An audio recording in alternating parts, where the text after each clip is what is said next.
welcome everybody to Drunk Dudes in a Gun Room.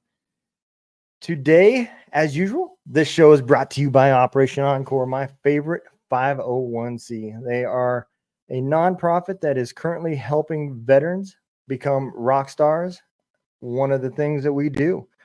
So, if you don't mind, go over there to my friends Operation Encore at operationencore.org. Click that little donate button or follow their social media and learn all about what they're doing to help our veterans. Hey, today I have got a guest for you, somebody that is an expert in a topic that I have been thinking about and exploring and know nothing about it even after doing that. So, hope to learn a few things. Today we've got Jonathan Green. Jonathan Green is a best-selling author of 300 plus books, a celebrity ghostwriter, and a high-ticket affiliate marketer who now lives on a tropical island in the South Pacific. He has turned being fired during a blizzard into a thriving online business. Let's bring on Jonathan Green. How's it going, man? I'm doing good. How are you doing? Man, I am doing great. Hey, so why don't you give everybody a little quick background of where you came back, and I can't wait to hear about the phrase being fired during a blizzard and thriving in an online business. So we'll dive into it. Awesome. Yeah, I mean, it all started when I just realized that my career wasn't where I wanted it to go. You think something's going to be your dream job, or you think it's going to be a job for the rest of your life. You start get that job with all the benefits. It's like all the health insurance, the life insurance, and they're going to help you write your will and all that stuff. And then you realize you hate it. And I hated my job. So when they fired me, I said, I'm not going to look for another job like this. I'm done. I want to find something else. I want to be in control of what I do. Oh, I get that absolutely. So I actually, when I got out of the military, I opened up my own company, and it was more so to because I couldn't find a job. Everything in the area had closed down, and I thought that's what I wanted to do. I really did, and I learned real quick that the trucking industry was not for me. I opened up a trucking company. I was in a truck 6 weeks at a time by myself and nothing but headaches. And I learned real quick that everybody that you associate with makes money, but you. So everything's very expensive. Yeah, it's sometimes it's really hard to know from the outside who's the one making money in different industries. And 'cause it can often be you often hear, oh, truck drivers make the most money, but Yeah. and then No. like, oh, but only if you own your truck. But then you have to pay for your own repairs and you have to do this and that. So there's a lot of moving parts. It's not always what people Yeah. say that it is. It's the people that own the freight. That's who makes the money. So how did you come into AI? You know what? About a year ago, a little over a year ago, I just saw everyone talking about AI and all these tools. I've been using it for a couple years, but it had never been good enough for prime time. And I Mhm. finally saw that there was content coming out from AI. I was like, oh, this is okay. Like this is readable. It doesn't sound terrible. Maybe AI's finally crossed the bridge from interesting to useful. And when I saw that, I just started diving in. I saw all of these trainings and training videos where people say AI can do this, but it can't do that. And I kept thinking, oh, I bet it can do that. I bet it can go further than you think. And I realized that one person would make a video and everyone would copy it and they would all kind of give it the same limitations. So when I started to play around and go, I'm just going to assume that it could do everything I want it to. A lot of the things people said, it can't do this. It could do it for me. So I realized I just had this natural affinity. So I just began to dive deeper and deeper. And as I got better and better, people would ask me, how are you doing that? How are you doing this? And I started to realize that like I'd pushed ahead of everyone else in my industry. Yeah, I've known about AI as well. I have listened to a lot of different arguments about it on the internet. Some people think it's the devil. Some people think that it's going to be the next amazing thing. And I have just recently started using it, basically more so to help me with my 501c. I love learning new stuff. So sometimes I'll just get on Chat GPT and just type in stuff just to learn, and I don't know necessarily how accurate the information is or if it's just like a web crawler and pulls all the information in. Can you give everybody a little bit of an idea of how AI actually works? Basically, they've taken as much information as they can get their hands on. So they've tried to copy the entire internet, which does include some stuff that you don't realize is on the internet, and they've Mhm. fed it all into that big old computer. So it has this massive database, and that means that anything on the internet, whether it's true or not, is kind of in there. So this is why when it pulls a piece of data, it doesn't weight the source. So if something's on 1,000 websites and something's on 100 websites, it'll assume the 1,000 websites is more accurate most of the time. So Okay. this is why if you ask it to write you like a sales letter, it will, or a commercial, it'll always write you something cheesy because most of the content out there is not good. Most websites are not good. Everyone built the website in the 1990s on like GeoCities and all those types of places, and all those were flashing lights and bad websites, all that stuff. So that's where it gets most of its data from, and that's the big limitation. So if you don't kind of limit it and tell it, "Oh, just use good sources," then it can pull a lot from there, and that's why you can end up with, like, strange stuff. But it has in the database good and bad data, so you just have to start training it to not listen to the bad data, and it can get some really amazing stuff. But that's how they trained it. When they retrain it, they're always giving it more and more data. This is why a lot of people are trying to sue them and say, "Hey, ChatGPT read my book. ChatGPT read this and that. Don't let it use my content against me," because they just like it's like this insatiable monster that they just feed as much content as it can because it just wants more, more, more. And so they're just constantly pouring everything to get their hands on into its mouth. Yeah, I never even thought about that, but that does make sense. You put something on the network. Say I wrote a blog and it did pull stuff from that, and then it gives other people stuff that I said. I wonder how that does work with like copyright and stuff like that. That is kind of interesting.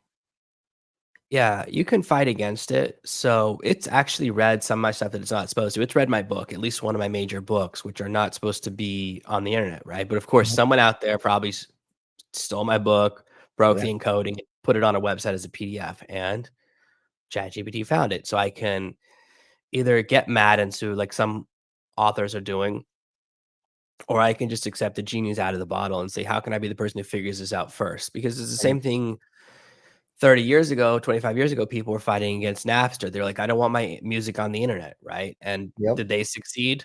No, Yeah.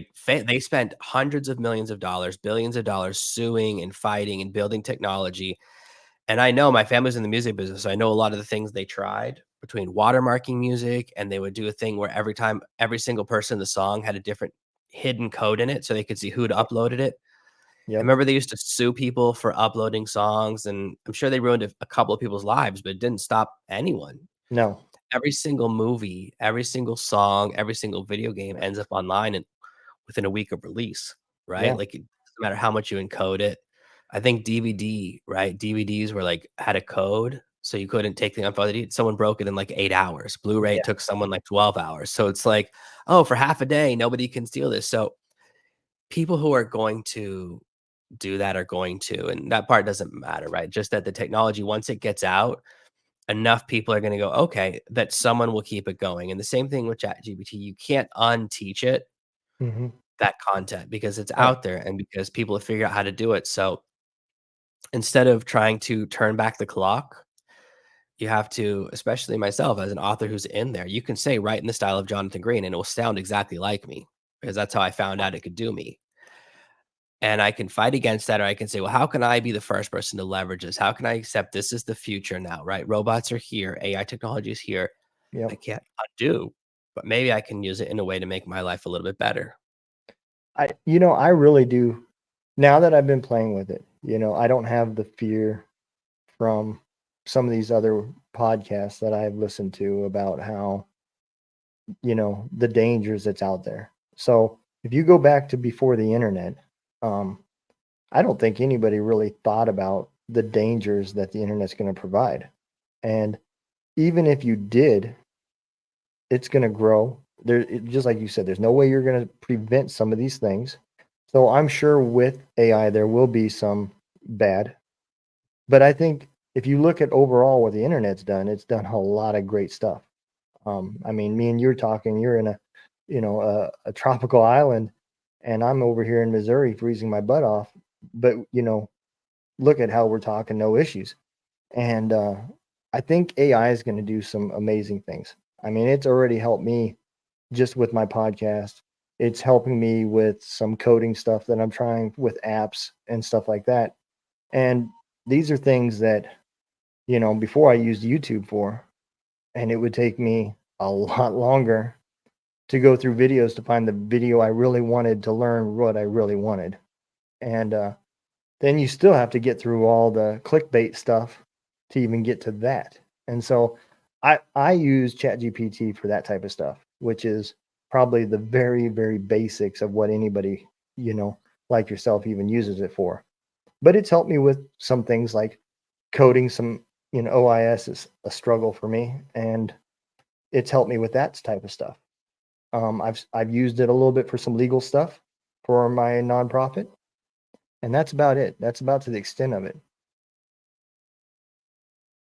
And that's the thing is everyone uses it in a different way. Yeah, So it's easy to think this tool is good or bad. And it's about how people use it. As soon as the internet came out, what happened? People started sending sketchy emails. People started yeah, scamming each other. Now people are using AI to scam each other. So there's always going to be good and bad actors. And there's always going to be like using AI to write spam emails, using AI to block spam emails. So it's always that yep, perpetual battle between the sword and the shield, right? It's like, oh, we make a good body armor, then we have to make a better bullet. Then we make a better bullet, then they make an even better body armor. And that's the way it's been since the invention of like boiled leather armor, right? So hmm, the you're never gonna escape that. What you have to do, and this is in a lot of areas, people make the mistake. They blame the tool, which is neutral. You can use a hammer for good or bad.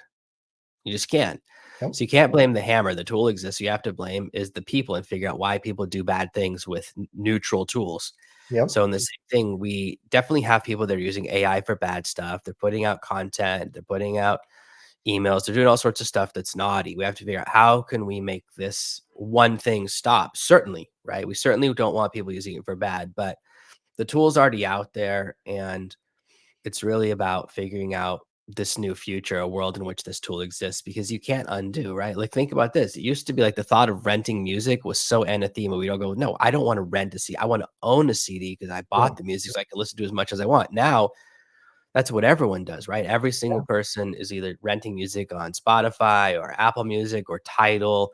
There's all these platforms that just rent music and we don't think of it as renting music anymore, right? We've yeah, changed our mindset, even though when they first tried it early 2000s with the Zune, like they had this Microsoft Zune store where you could rent music and people like, I don't want that. And that's why that platform failed. But now it's like, that's what we're used to. So sometimes it takes a little while to shift in mindset, but now nobody owns music anymore. It's so rare to buy a physical piece of music. Everyone just uses digital stuff that they rent.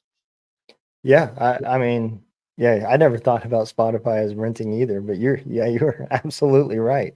It is. Same with, all my movies now are online, saved up in my Apple TV, and it's the same thing. Even though I paid and bought it, I still am technically renting. I don't have anything physical in my hands. So yeah, absolutely. So let me ask you this: where do you think AI right now? And I know it's in its baby phases of it, but where do you think it can help people the most right now? Say with ChatGPT, was it 4.5 that they're on or 4.0? They say they're on 4.0, but some people have found that they might secretly be on 4.5 or they're testing 4.5 in some of their platforms. That's the thing about a lot of these tools is that they're very secretive about their releases and their Oh yeah. products. So no one really knows what they're getting. It's very strange. They'll add a new feature, but not tell anyone. So right now, for most people, the best way to use the tool is to look at what do you do every week and where would there be the biggest opportunity? What's the task that you spend the most time on that's the most repetitive, that takes less than 100% of your attention? That's the best place to start. So it's really, when I say that, it's like, is there something you do every week that you could do with the television on? That's how you know it doesn't take 100% of your attention. Like there's tasks Yep. I can do with the TV on, tasks I can do with music, and tasks I need everything off because it takes so much focus.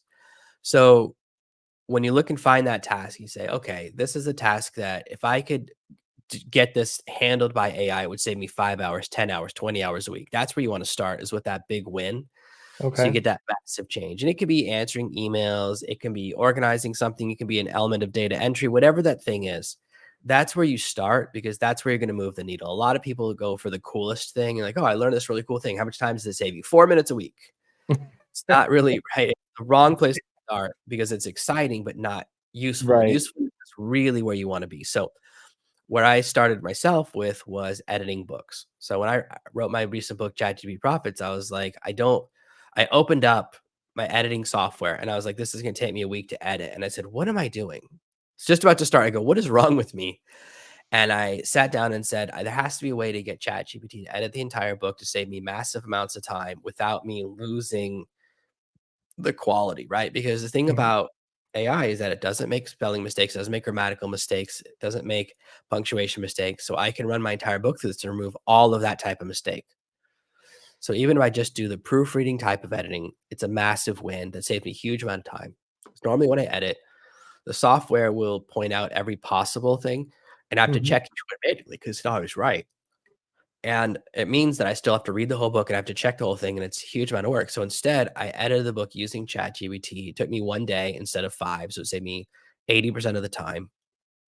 And all I had to do was check the output. So now instead of reading it, changing it, reading it, changing it, reading it, the final version, I just read the final version that's output. And when something's off, I just start over and fix it. So not everything that came out was perfect, right? I still Right. had to do a lot of fixing along the way, but it saved me so much time. I use the same process now for writing show notes for my podcast or doing research on a potential podcast guest. Show notes for my podcast used to take me 1 or 2 hours, or I'd have to pay someone that equivalent to do it for me. Now, ChatGPT writes the show notes for me in about 30 seconds. It saves me time and money, because it's a task I have to do every week, right? Every week when you put an episode, you have to write your show notes, you have to write your description, you have to write content for social media. Yep. So those are the places that's the best place to start, especially if you've been doing it for a while. So trying to teach it a task that you haven't done before means that you can't give it examples of the right way to do it, right? If I've never done show notes before, I say, write show notes for my episode, it's going to go random. Who knows what Yep. database? From. But if I say, here's my show notes from last week, write show notes for this week that look just like those. Now it has something to model. It's much more likely to have success. If you wanted to write Wow. emails on your behalf, you can just upload a data file, like a Word doc, and say, here's every email I've written in the past year. This is what I sound like when I write emails. Here's an email I want you to reply to. Reply to this email. Now it can sound like you and do a really good job, because it has a data source, like that is the ideal, right? The ideal result has an example of what the final output should look like. And then it has the data that it's working from, which is today's email to reply to. When you give it those two things, right? Just like I give it this week's transcript of this week's episode and the show notes for last week's episode, giving it here's the raw data and here's the ideal outcome that I've created in the past. Now you can have it created. And because you've done it before, you can look at the show notes and go, hey, something's wrong here. You made a mistake. Because sometimes it gets it wrong, right? It still isn't a perfect tool, because it Right. still does thinking. Just like when you have an employee, sometimes they'll get a visit from the good idea fairy. Yep. So I still have to check the output. And that's what you do. You don't want to fire yourself or quit your job or replace yourself. No, you're just pushing yourself into management. So the task now, the show notes are made. I still have to read them and check them. So I'm still doing what a manager or what a boss would do, which is Right. check the work of the AI. And that's a lot less time, but it still has to be done. And when you do that, that's how you avoid putting out the content that's like got something weird in it or was obviously written by AI or all of that stuff. So, and AI is still at this point still strictly text based, right? It's not like you're not able to like upload a video file and say, "Hey, write a blog about my last episode. Here it is." It's still text based, right? So what it will do is use the transcript of that video. So there is some visual elements, like ChatGPT can see a single image, but it can't see video yet. That will happen eventually. It could Oh happen yeah. in the next week, could happen there's talk that it's a couple of weeks out. There's talk that it's 6 months out. So eventually that ability will come out. But as of right now, the way it works is even if it says it's watching a video, it's just reading the transcript. And often the transcript is made by another tool. So if I say watch this YouTube video, it will actually use the transcript that YouTube has generated. It doesn't even generate its own transcript because it's faster. Oh wow. So that's what's actually happening when it says it's watching a video. You can upload like a file directly, and it will then transcribe it itself. It's just a lot slower, but that's what it's really working from is the transcript. Okay. Now, so I do use a website that, and I'm sure AI has been a buzzword now. Now anybody that's selling a product throws that word in there somewhere, whether it's legitimate AI or not. Sometimes it's hard to tell. So I use a website that does help me make reels and stuff from my um, previous shows and stuff like that, because that's one of those things that it takes me hours to do. And it's also one of those things I absolutely hate doing because I'm not a fan of little short reels, short videos. I think they're bad for veterans that are already suffering from mental health because it takes your ability to think and your attention to 30 seconds versus actually thinking through problems. And that's just strictly my opinion. But so I do use it because it is a necessary evil. You still are going to have to do this with a podcast is go to where the people are viewing, and reels and shorts are there. So I do use a site that claims they use AI for that, you know.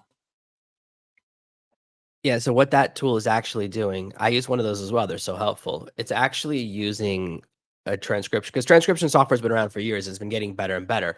So it develops the transcript, and then from the transcript, it looks for, oh, these phrases look good, and then it will mark those time codes, and then it Okay. shows it to the video. So it's two-stepping it, but it's still working from the transcript, which makes sense because Yeah. the tools that are manual for creating show notes and clips, the ones that work the best are the same thing. They'll show you the text Yep. and have you work from that. They'll go, "Oh, here's the beginning text. Here's the text you can edit from text." Yesterday, I was working with this where I was editing a video from a client of mine, and it had me giving instructions and her then doing it. I was able to go through and just delete everything where I was talking by looking at the text every time it said my name. So that saved me so much time. Whereas if doing it manually by listening, the hardest way to edit video and audio is by listening because it means you have to do it in real time. And I speak much slower than I can read, right? We all Yeah. do. So switching to this mode, that's how I was able to edit, and it was very, very fast. That process, it's something that could have taken me an entire day, took me less than an hour. And that's really the difference with just using that type of editing. So a lot of tools have added that ability in, right? Where they show you the transcript, and from the transcript, they then edit the video. Okay. Yeah. That makes perfect sense. I never even thought about it doing that. But yeah, that does make perfect sense. So let's discuss a little bit about one, how to navigate for the guys that are like me, they're still learning ChatGPT. Let's talk about a little bit about how to navigate with ChatGPT, and then we can get into your thoughts of where you think the future will be and where you think it will go to. I think, I think we all know, but I don't think anybody can really imagine.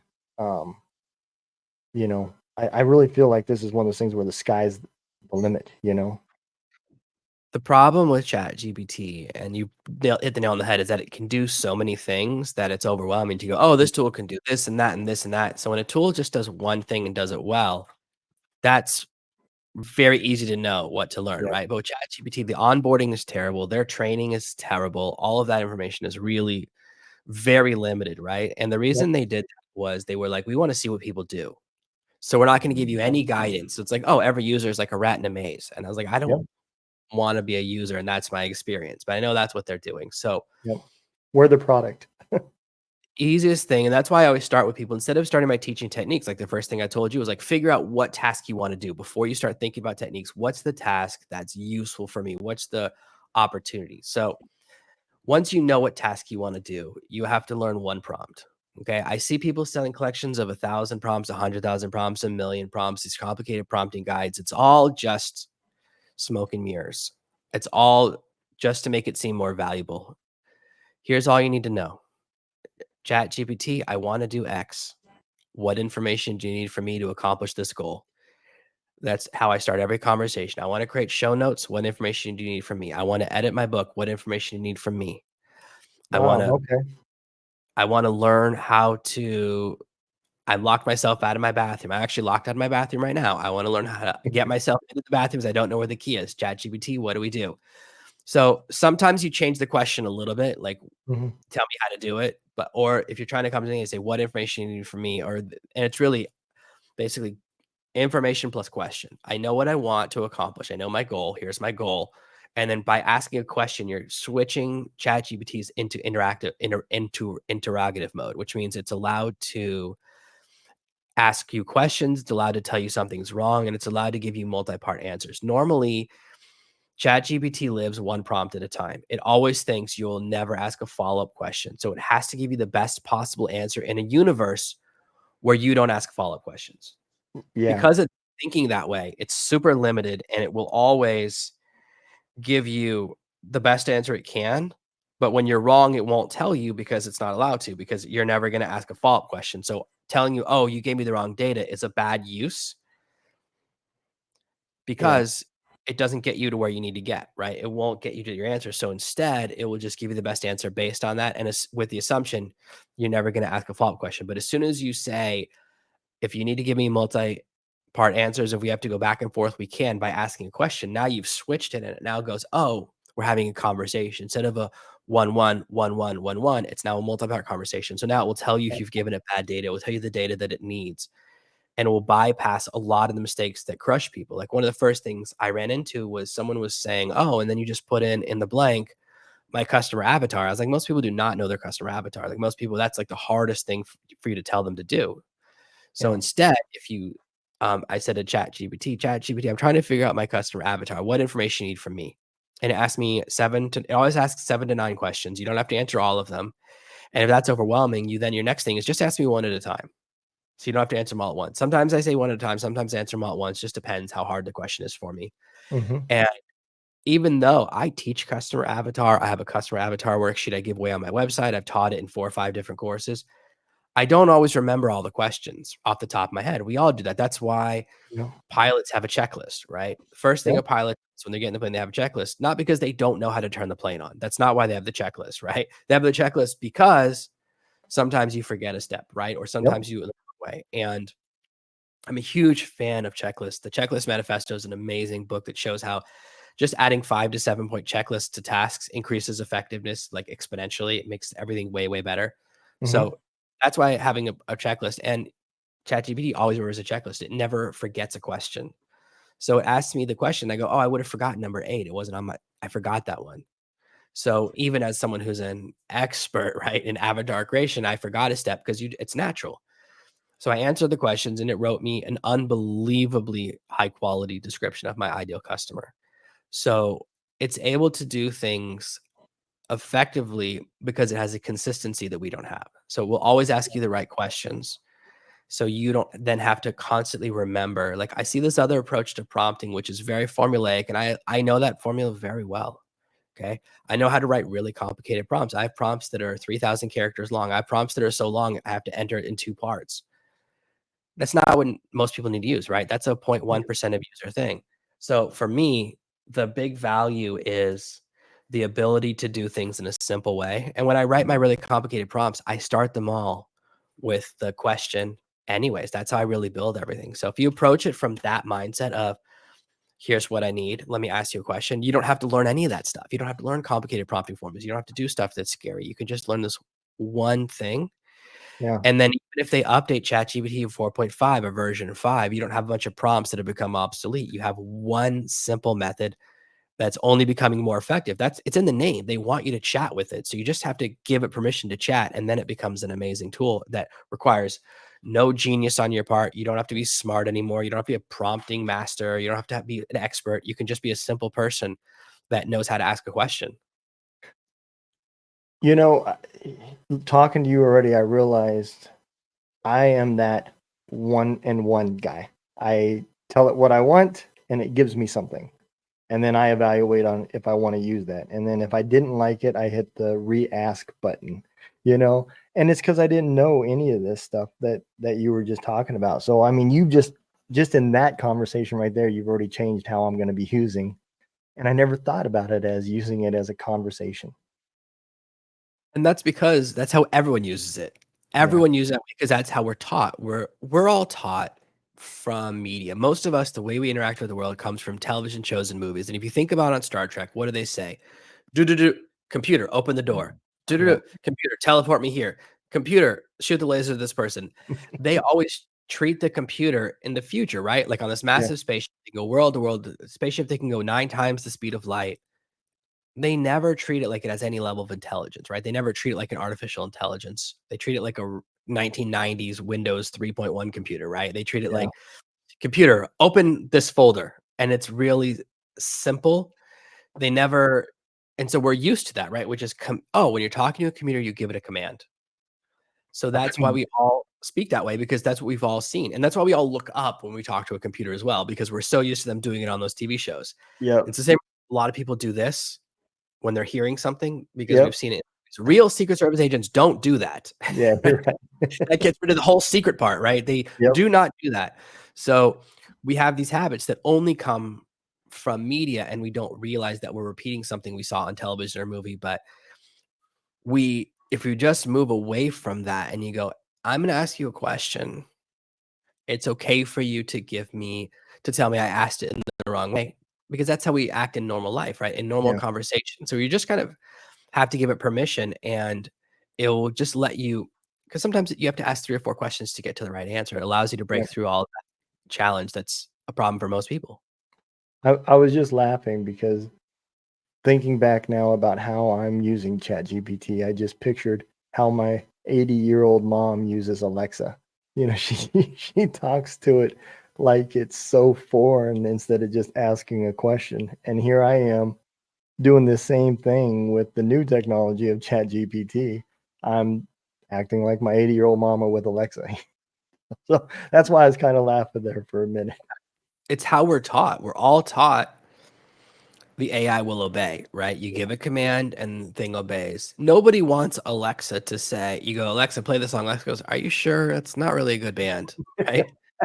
Like, don't you have better taste in music? Like, that's not what we want. Right. We don't want pushback from our AIs. So that's why they're not, unless you give it permission, Yeah. then it can do those things. So that's why we communicate in that way, because most of the time we don't want pushback. But when we're working with ChatGPT, we're actually looking for the best answer, not the fastest answer. And unfortunately, I see this all the time is people say, oh, I can replace all of my content creation with AI. And if you look on your social media feed, you see so much content that you can tell. I can tell when an image is created by the ChatGPT image generator Dolly 3, because their default image style has a certain look to it that's kind of shiny. Mm-hmm. And you go, oh, every image that's shiny, it's so obviously AI. And it's not because AI can't create great images. It's because the person using it is lazy. It's the best way to say it. They're doing the laziest form of prompting. They're not Yeah. changing the shape from a square. They're not changing the style to something else. They're not modifying it anyway. And because they're doing that, the problem is not the AI. It's not that, oh, AI makes bad content. It's no, AI in default mode all looks the same. Yep. Every time I see a social media post that says, oh, you think it's really this problem, but actually it's that problem. I go, oh, that's AI always writes. Every post starts that way with it's not A, it's B. Yep. Always. It's favorite way to start. Just like if you see a post on social media that starts with a question, you go, oh, this is an ad. Yep. So there are certain things that are giveaways that you don't even realize. Yeah. So You're absolutely right. Man, I didn't even think about it until you just said that, but you are right. If it starts off with a question, it's definitely an ad. That is true.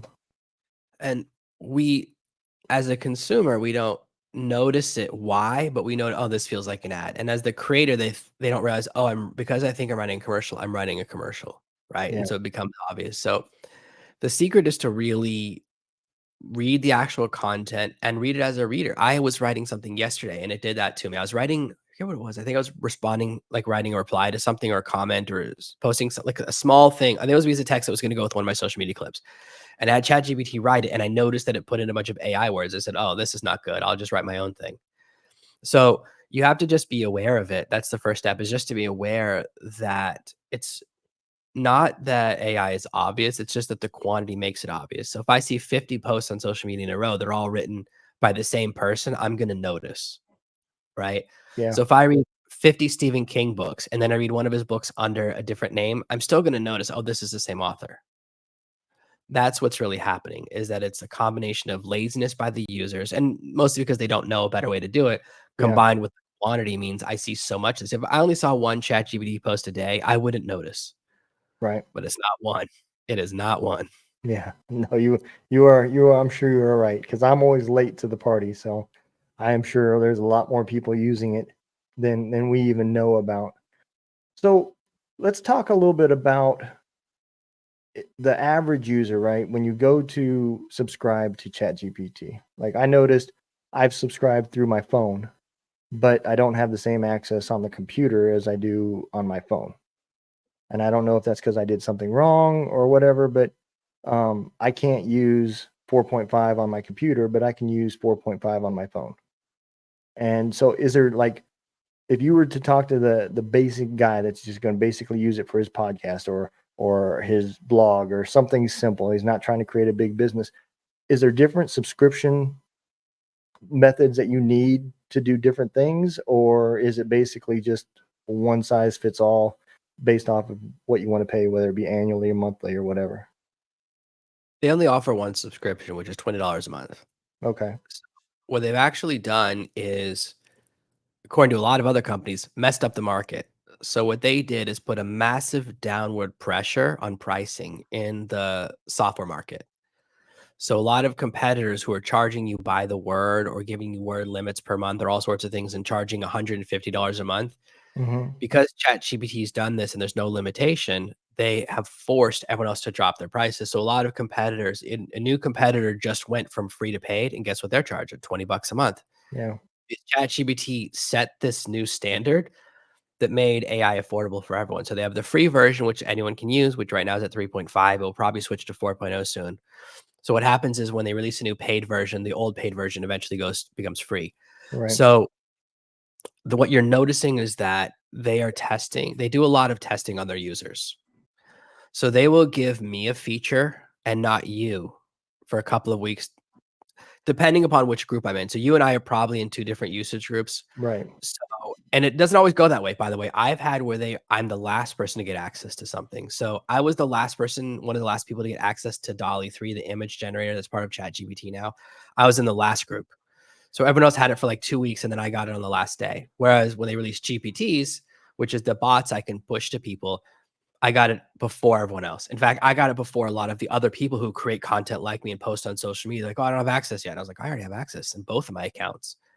So what they do is test in batches, and they also have things that they test only on phones versus only on computers. So you can do voice to prompt only with your phone, Okay. and you could do for a while you could only do visual stuff. So you could upload a picture, but only on your phone. So what they're doing is just testing in different cohorts, and they also test between different devices. So if you're logged in with the same email address on the computer and the phone, you have the same accesses. However, they hide everything. So actually, you have to go in, click on your name, click on settings, click on beta settings, and then turn on a couple of things to activate things. Like that's how you activate Wow. access the free plugin store. That's how you access free GPTs. You might have access to, and I've seen this happening where they've had access to it for 6 months and they didn't know because they didn't know it's hidden. It's not one click away.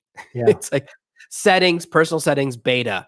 Then you'll see stuff. And I have to check that every time I hear there's a new feature out. I have to check to make sure that I say yes, give me all the beta features. And then when you actually start a conversation on the computer, it gives you three choices. You can choose ChatGPT with no access to other tools, or ChatGPT with plugin access.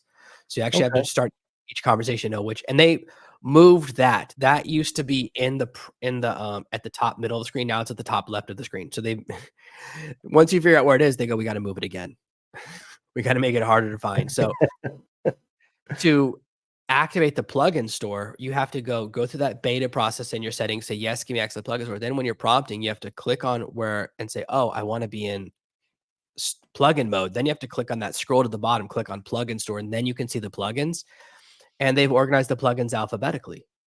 It's unsearchable. So there's no worse way to organize large groups of data than alphabetically, Yeah. right? Wow, they said we could organize this by category, by usefulness, by company that makes it, by what the tool does. Let's organize it alphabetically. Let's go for Yellow Pages 1800s. Like, Yeah. let's use a sorting method that predates electricity. Like, some of the decisions that they make at OpenAI, it's how you know you're working with a bunch of nerds. Yeah. A lot of the ways they give us data and a lot of the ways they let us do things are in the way that's the most the craziest way to do it, like the most inconvenient way. And that's just what we have to adapt to. Yeah. No, that yeah, that does make sense. I'm just now sorry that I've been paying for ChatGPT and I didn't know there was plugins. So I've probably got access to a lot of stuff that I'm gonna have to go back and relearn. So let's talk a little bit real quick before we get into futuristic stuff. The is there competitors for ChatGPT? I mean, if anybody worthwhile, I'm sure Yes.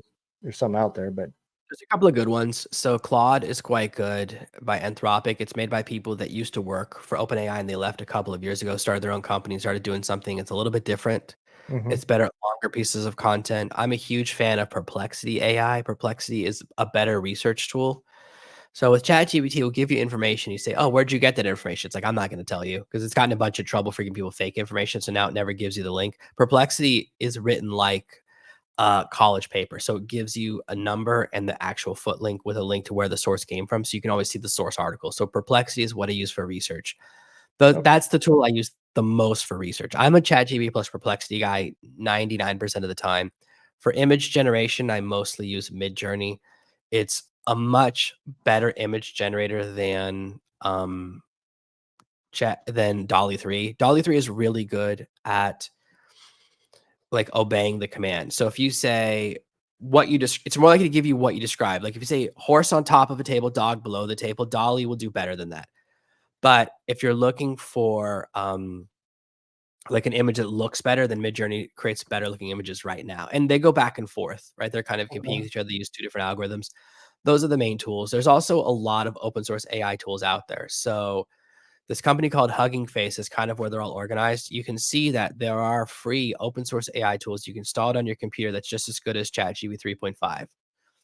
Last year, around June, these two scientists wrote a paper that said no open source AI will ever beat a paid company's AI.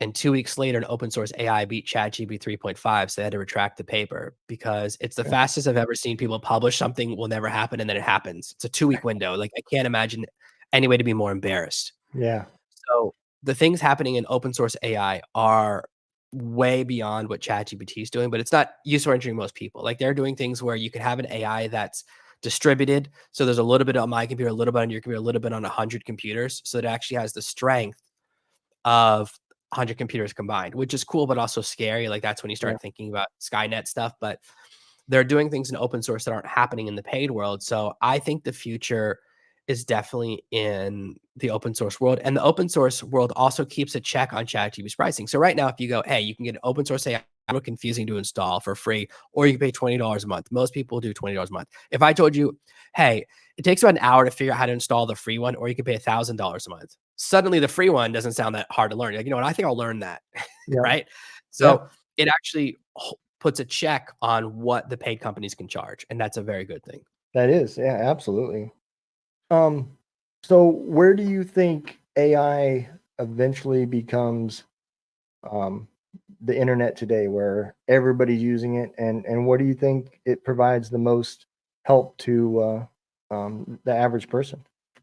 Yeah, I think we're already there's this theory called the dead internet theory, which is that most of the content on the internet is written by bots, and most of the people reading and replying are bots. I think that's possible. We're already there, right? Because so much content and so much interaction. And it's the one place you can't really get away with it yet is video. You can right now you can still tell it's an AI video. That won't last forever. Yeah, There are people that fall for AI videos, so it's not like everyone can tell. yeah, So that's the negative future. That's the down future that yeah, eventually I think if that happens, what will happen is the internet will become so much bots talking to each other. It's like I have ChatGPT write a script, I have another AI make the video, another AI uploads the videos, then your AI watches the video, transcribes it, creates notes, and then it gives you the notes to read, right? So it's like, why don't we just talk to each other for 1 minute instead? yeah. So I think that we're going to see a shift towards human to human interaction in a positive way. And this happened in the music Wow. industries. So what's happened with musicians is that in the 1800s, you wanted to make money, you performed, right? Before recordings existed, if you wanted to make money, you did shows. Yep. Now it's the same thing again, right? Most artists make 80 to 90% of their revenue from live performances. Yep. It does mean ticket prices have gone up since the 90s, right? But it used to be you could record an album and make millions and millions and millions of Yep. dollars. from the album. That's over. Because Yeah. of the way we've changed since we've shifted from buying to renting music, you no longer get $1 million to spend recording your album, right? You don't get to do that stuff. Those days are gone. Instead, and we've seen that, like we've seen artists who've done millions, hundreds of millions of dollars, even broken $1 billion from a single live tour. So there's real money from live performances. So what have we done? Well, we've shifted to human interaction, right? Hmm. We've shifted to something that is better. I think live performance is a better place to make money. So artists at first thought, oh, it's all over for us, right? Yeah. But it turns out now that because we can interact with our favorite musicians better, people are buying more of their favorite musicians' merch than ever before, their t-shirts, their dresses, whatever it is that you like from them directly from the artist. Yep. They're going to their concerts. And now, of course, artists are kind of in conflict with venues that are taking percentages of their merch sales and other things. But now the conflict has moved to the in-person arena, right? So Yep. there's a lot to be said for how we react to when the technology crosses a certain bridge. We go, oh, then I'm just going to have to do it in person. So I Yeah. think that we're going to actually, it's the same thing that's happening with dating, where everyone's like, oh, I hate the dating apps. And it's like, yeah, that's why people who are smart just stop using them and go, I'm just going person to person, because that's where the better action happens anyways. Yep. So technology at a certain point replaces something, but then it gets so prevalent that we go, I'm just going to eject from this. Like, and I'm not going to communicate with people this way. Yep. Like think about how long it would take for you and me to get to know each other if we were just texting or just messaging each other through Facebook, right? It would take Yeah. a year to Yeah. accomplish what we've accomplished in less than an hour. Yep. That's the biggest difference, is that there's a massive value in our humanity. This Yeah. is why now people respond more to video content than anything else, because we're suspicious. We used to say, oh, was this post written by you or a VA? Now we say, was this written by ChatGPT? So now we have a suspicion that most content is AI generated. And it's legitimate because most content is AI generating. That's why it's not good. Yeah. So the people who are themselves, like when I post content, if I post a video that's not perfect, like I'm obsessed with sound in my ear, right? I've got the lighting perfect, I got this and that. Because it's daytime, like the light coming in through the window, obviously I wish that wasn't there because I want everything to be perfect. But when I shoot a video on my roof and the audio is a little bit wonky because my other microphone's not that great and I'm outside and then you hear a horn honk in the background, I get way more responses to those because people go, oh, that's definitely real, because no one would add a Yep. horn. I mean, now everyone will because I've said that. But the humanity is what increases the value. I agree. That's so my nonprofit is I use media helping veterans with therapy, right? So we have a podcasting project, we have a radio station project for musicians, and we got another project for authors. And it's all about keeping veterans talking. That's the therapy, right? Until you find something that works for you, a 501c support group, something, right? And exactly what you were saying was the reason why I created the radio station, was because I seen veterans that were struggling with algorithms and everything else from Spotify. They were getting buried, and the only way they make money is if they're on a stage, the selling CDs, and they don't make nothing from Spotify. And even with my licensing, I feel bad because, you know, 18,000 songs that I played cost me overall $3.40 is what my part was, you know. But the good part from this was the radio station has created that human interaction with person A needing a musician now like person B, and I can unite them, and next thing you know, a guy's getting paid to play live. And so that's what we did. And so I absolutely agree with you that the human interaction at some point would come back. I didn't think about AI bringing that back being the reason, but I do see exactly your point of how it is bringing people back to that, because the internet, if it wasn't for podcasting, I wouldn't be on the internet, really. So if you think about, like, this was really prevalent 20 years ago, you'd be on AOL, and you'd get a message from someone back Hmm. when anyone could message anyone. And after a few questions, you'd realize you're talking to a bot. Yeah. Doesn't feel very good, right? So they don't use those as much as they used to. Now they have a person who pretends to be a bot and stuff like that when they're trying to trick you. And it's like, oh, I'm a beautiful woman who saw your profile and wanted to message you out of the blue. I'm like, yeah, beautiful women don't do that. Like, I know what I look like. Let's calm down here. But Yep. it's a classic one that's been around for 20 or 30 years, or a prince from Nigeria, whatever. But Yeah. the real the thing that happens is we don't want to be tricked. There'd be Right. nothing worse than if you're talking to someone and you realize you're being catfished or you're talking to a ChatGPT bot. Yep. And the only way to know for sure you're not is to be talking in person and you can touch my face with your finger and go, "Oh, this is a human." Yep. So the value of human to human as fake interactions become trickier to determine, because Yep. eventually they'll be able to do video that's just as good, right? The Yeah. ability to do AI video is not that far away. It could be 6 months away, it could be a year away, it could be a couple of years. Eventually, we'll be able to create AI content, which means at first it will be really cool, but eventually people will go, "You know what? I'm only doing face to face. Yeah. You do a deal with me, you meet me face to face.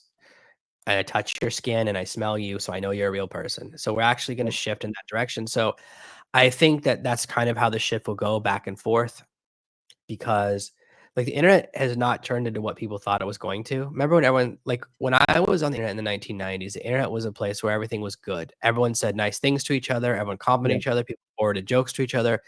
It wasn't a place that it's become now where everyone wants to share their political opinion. Everyone wants to dox each other. Everyone kind of there's so much maliciousness on there. There's not the supportive environment that we all thought there was going to be. There are some places where that exists, but so much of it has become, instead of our the best of us, it's become the worst of us. And it means that people pull back. Like, my job is the internet, right? My job Yep. is the internet. I would never be online if it wasn't my job. I would never log into Facebook. I would never go on Instagram. I would never go on LinkedIn if it wasn't my job. And I wouldn't use the internet wholesale if it wasn't my job. I would never be online. I would just be reading books and sitting on the beach and talking to people in real life.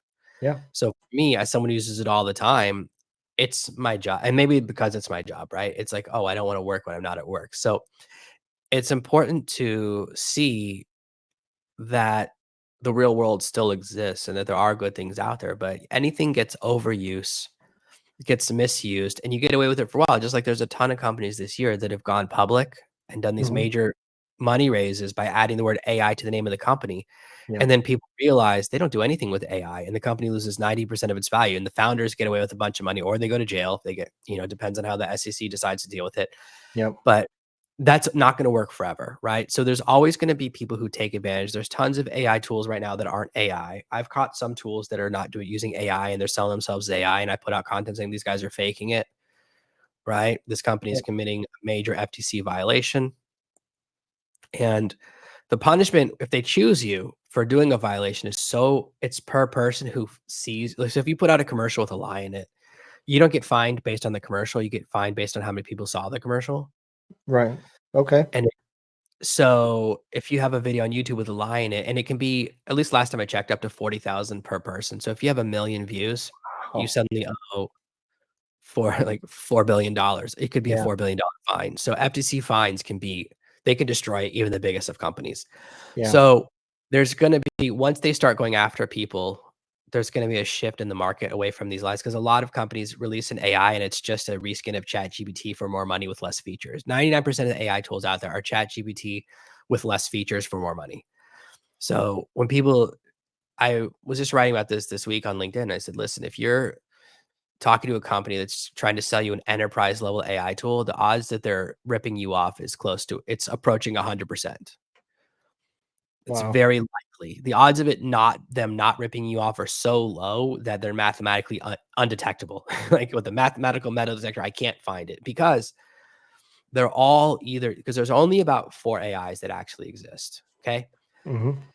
There's Llama, which is an open source AI that was put out by Facebook and it's open source and people build the open source AIs on top of it. Now there's variations that are broken free, but that's where that started. There's the one from Google, there's the one for Anthropic, there's one from OpenAI, and there's one from Twitter.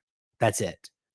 So if a Wow. company says, "Oh, we're going to give you a custom AI solution," there are 100% using one of those other sources in the back end. They're using the API, and the cost of using the API is so low that whatever they're charging you, it's 99. Because I have it too. I have an AI tool, and what I built into the tool is the value because it does a task very well, but it's built on ChatGPT's API. I just tell everyone. I just don't keep it a secret like everyone else does.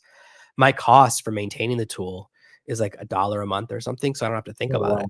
The Yeah. cost of maintaining for usage is more than a single person pays in their subscription fee. So it's really important to know that right now there's a lot of people that are massively taking advantage of the hype. They're taking advantage of people that don't understand AI. Right. Most of the content I see, most of the people I compete with, the content they put out is designed to make AI seem really hard and really expensive. And I mean, if you're hog wild like I am, your AI bill for all of your tools combined should be under $100 a month. If you're paying more than $100 a month, you're getting ripped off. You just are. Wow. Because for that price, I use like 6 tools. I have 2 ChatGPT subscriptions, okay? ChatGPT is $40 a month because I have 2 of them, just because I have one that I use and one my team uses, and I use one for building bots and one for my daily use, so I kind of separate those 2 things. Hmm. That's the only reason I have 2. It's a specific use case, specifically because I do a lot inside of AI and I wanna run 2 projects at the same time.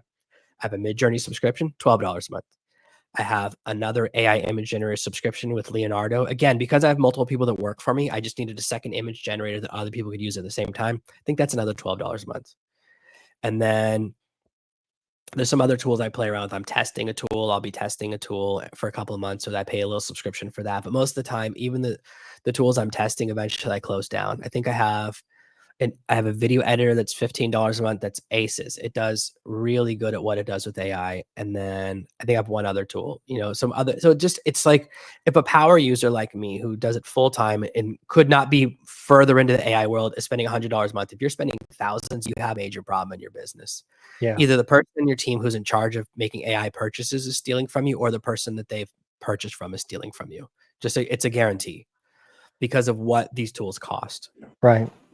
And just like you said, with the way open source is keeping a watch over the market and capping it, that's another reason why. Yeah, I mean, if you didn't know that, sure, you're going to pay a lot more. But if you knew that ahead of time, I could see how, easy you could see it, but the average guy not understand that he's paying way too much. Well, fortunately, right now, most of the dishonesty is in the B2B space. So at the enterprise level, so I recently was approached by a large B2B company to work on a project for them. Now they Mhm. didn't sign the contract, they didn't send me the NDA, so I can say whatever I want. They definitely should have, if they wanted me not to say anything. They charge hundreds of thousands of dollars for their really high level AI knowledge. And they gave me what they teach people, their most highest level stuff. And I was like, this is exactly what's in my book that you can get for free if you have a Kindle Unlimited subscription. Like, they're charging companies. I was like, oh my gosh, you could just say enterprise. He gave me he goes, this is my secret slide deck for presentation. I went through the slide deck. I was like, oh my gosh, I put this video on YouTube like 4 months ago. Like, Wow. at the highest level, people who are selling services, it's just the way they describe it. There's no Yeah. difference other than they describe what they do with much fancier speak words. And all these big companies do is sell each other services and consulting that is exactly what you can get. I mean, my book is literally free. You can download it for free on LinkedIn if you follow me on LinkedIn, or you can get it for free. And if you want to pay for it, it's like $8. And it Yeah. has all of the stuff that this guy's charging hundreds of thousands of dollars for. And I was like, this is unbelievable. I was like so excited to work with someone at the enterprise level. Like, oh, they must know a bunch of stuff I don't know. And Yeah. turns out there was nothing in there. And I've talked to someone who works at OpenAI before. So I was working on something and talking to someone at OpenAI, and I was like, hey, I think these are the next 4 features you're going to release. Can you let me know if I'm right? And the guy, his mouth just keeps getting open wider and wider. He goes, I can neither confirm or deny, but pretty good list. And I was like, whoa. I was like, and then all those features were released in the next couple of weeks. So I was right, but it was cool to get the confirmation. So Yeah. this belief that companies with more money, larger budgets are smarter than us, it's not true. Yeah. So the need to spend, because sometimes, and this has happened before, like when I was selling search engine optimization services in 2010, I approached a really large hotel and I said, listen, the company you've hired is stealing from you. What I said, when someone visits your website, and this is a very expensive website, and the website redirects to Motel 6. I said, whoever you hired to do your SEO is stealing from you. And my mistake was I didn't realize the person I sent in my report of all the things that were wrong with their website was the person who paid the person who was stealing from them. So they went into CYA mode. They wrote me a very offensive email. I wish I'd saved it. I should have saved it as a great memory. They wrote me a really messed up email, and then they redid everything from my list. They fixed all the things over next to it. So I go, oh, wait, the person who's stealing from you, because they go, if I admit that I hired a company that doesn't know what they're doing, then I could lose my job. So what you're Yeah. going to see is same thing that happened with website design in the 2000s, SEO in the 2010s, social media in the 2015s. You're going to see all of these people who pay for AI do a terrible job, and then they go, "Oh, I have to lie to my boss about my mistake, or I could lose my job." So I've seen it happen multiple times. This is why I don't really like to work at the corporate level, because as soon as somebody's best interest is themselves, not themselves, not the client who I'm actually working for, then you have a conflict of interest. So whenever someone else is like, "Oh, I can either do what's best for the company, or I can do what's best to keep my job," and I'm sure you saw this in the military. I have a feeling that this occurs in the military as well. That sometimes people go, "Well, this is how I get a promotion," versus "This is the best thing the thing that's best for my team, or the best thing that's good for the U.S. Absolutely. military." Yeah. So as soon as you get an organization above 7 people, like as soon as you have to have a manager inside the team, you're going to start to get this. Yep. And this is why at the enterprise level, fortunately for us, right? People that are smaller businesses, so it's not worth these companies' times to steal from us when they can just steal from enterprise level customers, right? I've seen companies spend like I saw a company, they spent like $100 million on this initiative, right? Hmm. To add like, and then a month later, they had to fire a number of employees that was worth that much in salary because they had redirected it towards something dumb. So Yeah. anytime companies make these big decisions, right? Like in London, the police force has shifted to they've arrested a lot of people for comments on Facebook, but they've also stopped investigating home invasions. So they completely said if someone does a home invasion, we're not even going to send the police to your house to investigate. We're not doing crime scene. We're not investigating that. So they've shifted. What do you think has happened to home invasions? Obviously, they've gone Oh, up. Why yeah. wouldn't they, right? It's no longer a crime. And so whenever you make a decision like that, that happens at the corporate level, what happens is the person who decided to arrest people for like hurting people's feelings on Facebook, that now they can't admit, well, real crime is up way Yeah. because then they could lose their job. So they're now invested in whatever decision they made, even though it's for most of us, we go, I would much rather you really hurt my feelings online than kick in the front door of my house and rob me. Like if I could choose, I will always choose the online hurt my feelings. Yeah. But that's just the way it is that at these larger organizations, they put people in charge. And right now, the people in charge of like acquisitions and IT, they're dummies. I talk to them all the time. What you have is a lot of people who've changed in. The biggest change in LinkedIn profiles is people who switch from programmers to AI engineers. They change what their expertise is. They're just by writing a new description. And the last thing you want to solve an AI problem is a programmer, because a programmer is a hammer. They say, oh, the solution to every problem is writing custom code. The biggest mistake you can make right now financially as a company is to write custom code built upon AI. So let's say you write a custom code based on ChatGPT's API. By the time Hmm. you're finished, ChatGPT's changed what their API does, which means your custom code doesn't work, which means we have to start the project over again. So we now have the snake eating its own tail. By the Yeah. time we finish the project's not relevant. Like I've seen a bunch of universities do this too. A bunch of universities are now offering degrees in AI. I guarantee you in 4 years, when you graduate, at least 7 out of the 8 semesters of content will be worth absolutely nothing. If I, someone comes to me and says, yeah. I have 4 years of AI experience. Oh, you have experience in AI from 2018? Well, that's worth 0. You have AI experience in 2019. That's also worth 0. Yeah. Only experience in the last 12 months is worth anything. Yeah. So all of this mindset, and universities are trying to stay relevant, which they're not. Like there's no way I would send my kids to a university. I can't think of a better way to waste your money, It takes right? too long to change curriculum. They'd never be able to keep up. Yeah. I if have you ever met someone with a degree in social media? There's a guarantee No. I have. I've met a bunch of people with degrees in social media, and their knowledge of social media is so rudimentary. Like the most they know is they know, oh, I know the difference between Twitter and Facebook. Like that's the extent of their knowledge. I'm like, wow, you spent $250,000 in 4 years to learn that Facebook and Twitter are a little bit different. And they don't know anything about how to grow, what type of content works, how to go viral, because it's never been all in on them. Same thing Yeah. with people that do social media for large corporations. They're morons. They just are. I've never met somebody who did social media for a large company who was anything less than a full bird moron, because they have no consequences. Yeah. If I do social media for myself, okay, I did something last night. I did a cross promotion with someone else. You know what I'm checking is how many email addresses came in, how many people submitted their email address. I'm measuring an actual metric. Yeah. Most large companies don't pay attention to anything. They don't care. They just want to know Yeah. content's going out there. They're not paying attention to the result, which means you're not in results driven, which means you don't have to get good at results. So when you're Yep. working for government, when you're working for a large company, because results aren't a part of it, it's more of like, did you put out a lot of content? Yes, we did a tweet yesterday. Okay, that's fine. They don't look at, did anyone, like, no one is reposting McDonald's tweets. No one No. is reposting or liking these big companies' tweets because they're putting out content that stinks. Yep. And they don't know it because they think, oh, they're trying to do brand awareness, which is the worst form of marketing. It's the same thing as like brand education. Like whenever someone is looking for an investment, right? And they go, oh, first we have to educate the market that the problem exists. Then we have to sell them the solution. I go, oh no, I don't want to be part of that. Because that's the most expensive thing you can do, right? Yeah. Education is so expensive. And someone comes in who doesn't have to pay for all that education, they can steal your market share because their costs are way lower. Yep.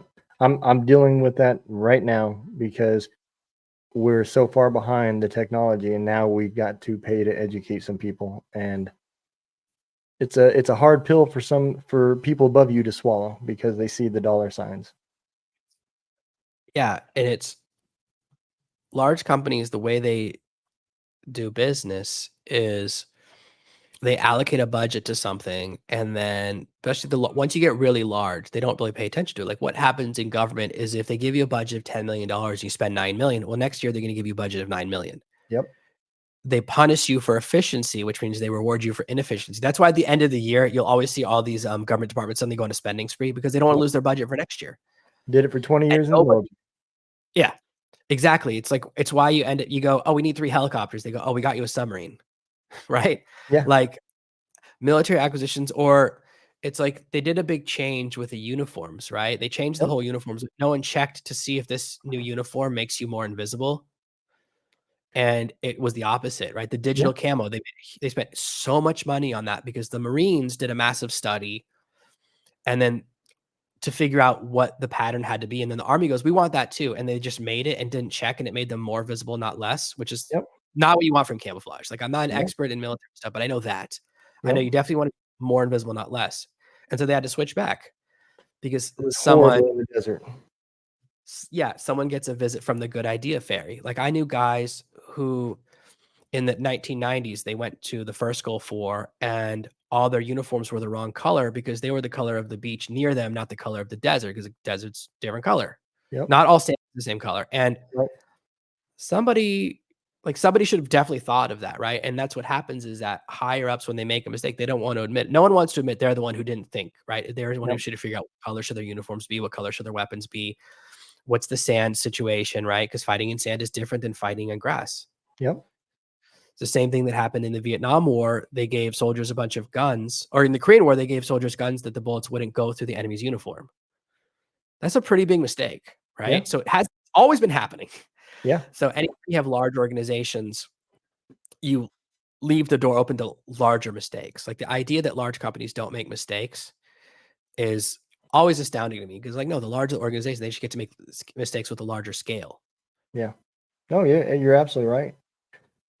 So I want to hit one last topic before we end. Let's get into your books. So how long have you been writing?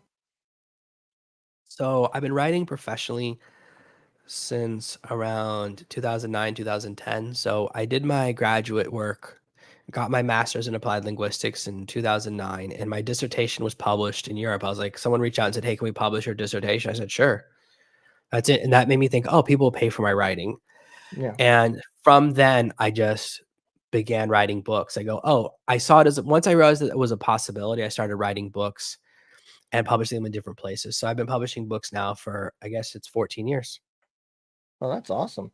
And your 300, was it 300 books that you wrote? Yeah, so I've written a lot of books under my own name. I think I've got about 50 books under my own name, and a lot of them are for clients. So it's either ghostwriting projects or pen name projects.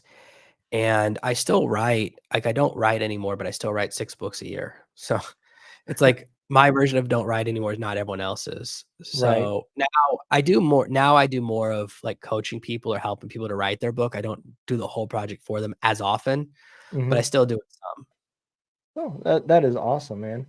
And that's the third project from our nonprofit is it's called Words from a Warrior, and it's for bloggers and authors. And I'm currently writing that project out. It hasn't really, the website's up, but it's not anything yet. And so That's one of the things. I've been talking to a lot of different authors and getting different ideas, because I'm not. I've wrote one book about my situations with PTSD, and my audience is my kids, and that's, I haven't published it, I haven't done anything, but it was my way to explain the changes that happened in me and the things that they seen where they didn't understand what I went through. And so I gave them that much. I at least gave them the answers to the whys and of what their questions were.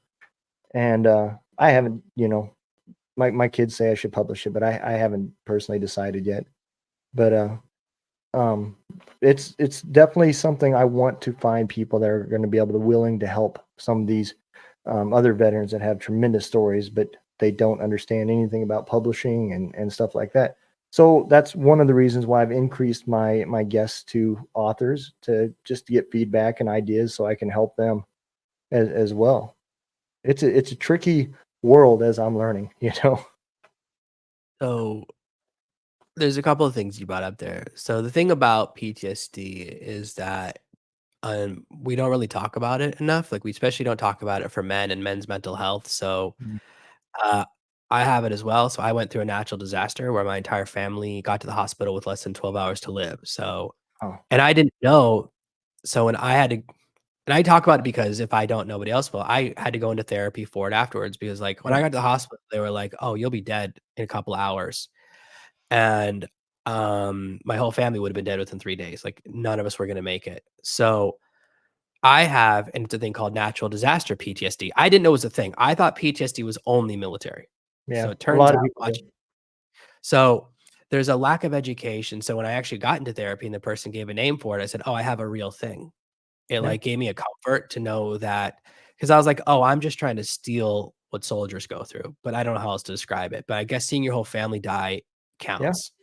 So, that's the thing, but it can be very hard to talk about it because, so when I talk about what happened to me, we were in a natural disaster. We were in, the highest level of typhoon, like, the equivalent of Katrina, but in a third world country, right? And no help yeah, came, and, what you will do to save your family is unbelievable. There's nothing I wouldn't do, right? yeah, And you don't realize that until you face it, that there's this thing inside of you. So then you have to face the fact that you're not what you thought you were. Like we all like we're I think what is it? We're like 2 meals away from civilization or 3 days yep, away from civilization. You only have to starve for 1 or 2 days before you find out what you'll do, and it's just about anything. So it can be that, but then it's like, well, the fortunate thing for me is when I tell people about it, no one believes me. So when people ask me about it here in person, they're like, "Oh, what were you willing to do?" I was like, "Oh, this, and this." I was like, "We were about to do this, and this when we finally got out." And people just don't believe me because it's too extreme. So it's like an interesting place to be in because what I say is such a shocking answer yep, that I've like, "Oh, I could talk about this all day long because no one believes me," which yeah, is kind of a crazy place to be. yeah, Because less but people who've been there go, "Oh, he's not joking." So either you've been there and you've experienced it too, or you haven't and you think I'm joking. So I'm in this yep, interesting place. It took me 2 years to figure that out. But then as far as writing books, let's talk about that. Is that, yeah, the first thing is that the first reason to write a book is to get something inside of you out. yep, So that's what you did, right? You have to get yep, it out and you aren't looking to say it to the world. The second thing is, if, and a lot of people have this, they go, "I just want to tell this story. I don't care if anyone reads it." I get those clients all the time. yep, And that you just have to go and know, okay, that I'll write this book, but no one's ever gonna read it, won't make any money.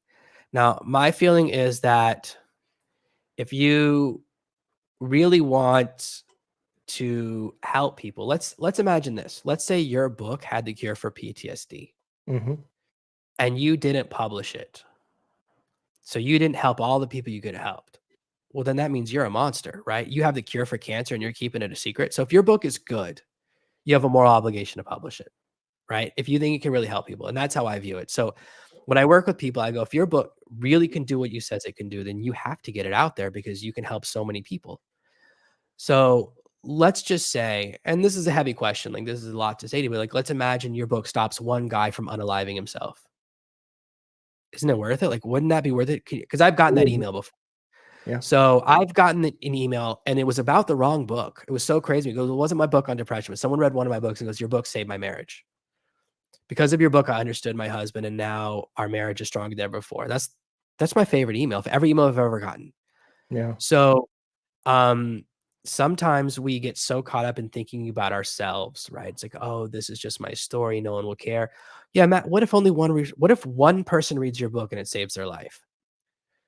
That's a win. Like where sure, I have a huge audience, but like I count my wins one at a time. Like that's a Yeah. win for me. So that's my belief is that if you think your book is good, then it's not about your pride or confidence. It's about what difference you can make. The second thing is to make a book succeed, it's really just reverse engineering. So if I want to build a helicopter, it's so much easier for me to go and look at a helicopter you've built and look at the parts and then build and copy it, right? Yep. That's how you write a book. You go, what are books that are for the same people, right? What are books, let's say about PTSD or about depression, or about dealing with trauma that have done well? And you look at them and go, how long is the title? Oh, they all have a 3-word title. Well, now you know your title should be 3 words, right? Yep. What color is the cover? Well, 9 of them have a blue cover, 1 of them have a red cover. So what would I tell you? If you hired me, I would say, oh, you should have a blue cover. That's where most of my advice comes from, is I'm just a good researcher. Yeah. And then you look at, well, how many chapters should it have? Well, all of these books are 200 pages. Well, then your book should be 200 pages. So it's not the actual content that you reverse engineer, but it's the structure. Then you go, well, how are the chapters structured? Because I've read some books where every chapter is like 3 pages and some books where each chapter is 40 pages. So it's different. How is it structured? Right? How do they start the book? How do they end the book? What are the books that people like? And then I read the reviews. I only read 5-star and 1-star reviews. What do people love about my competitor's book? And what do they wish that book had that it's missing?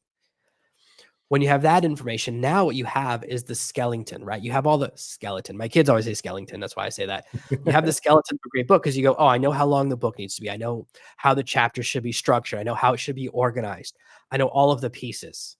And that's where all the hard stuff is done for you. Okay. So that's the hard part of writing can be done by reverse engineering. And you can look at every book on Amazon. Every book on Amazon is ranked. So you know how many reviews it has. You know how many people have bought it recently based on its sales ranking. So you don't have to guess Yeah. where to get your data source. So that's what I would do. And for whatever you're trying to do, that's the approach I always take, whether I'm creating a product or doing a podcast, whatever I do, I look at what other people are doing. Cause I just like recently I've been really doing a lot of work on LinkedIn. I just look at what everyone else does about AI on LinkedIn and wrote down a list of what I like and what I don't like. And that's how I make my content. I go, this is what's good. This is what's bad. Okay.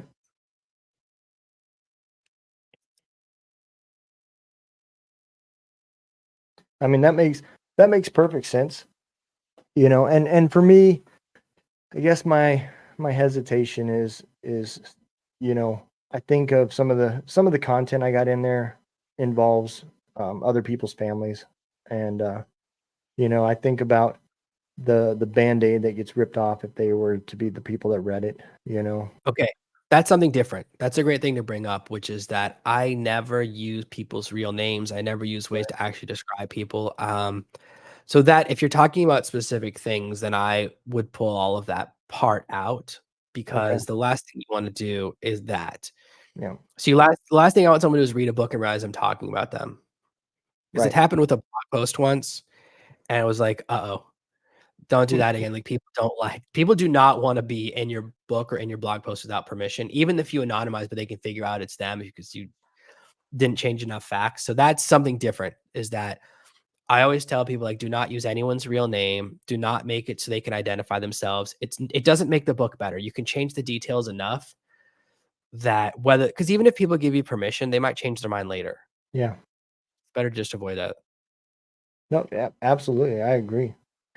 Hey, Jonathan, I appreciate you coming on, man. Why don't you take a second, tell everybody a good place that they can find you? I know I've had your link going through the bottom, but where else can they find you? Everything about me is at Serve No Master. You can Google Serve No Master. Every single result is me. The first 100, it's either my podcast, links to my podcast, or links to my books, or links to my blog, and it's my name on every social media platform. Serve No Master. Easy to find. Absolutely, man. Well, I appreciate you coming on. I know I have learned a ton. As a matter of fact, I can't wait till we're done, and I'm gonna go try some of this stuff because, man, it's like you opened up a whole new chat world to me. So I'm definitely gonna go take a look at it, and I know a lot of my listeners are gonna be the same way because a lot of them are interested in this and have very limited knowledge as well. So I appreciate it. I hope you take care. Have a good day. Thank you so much.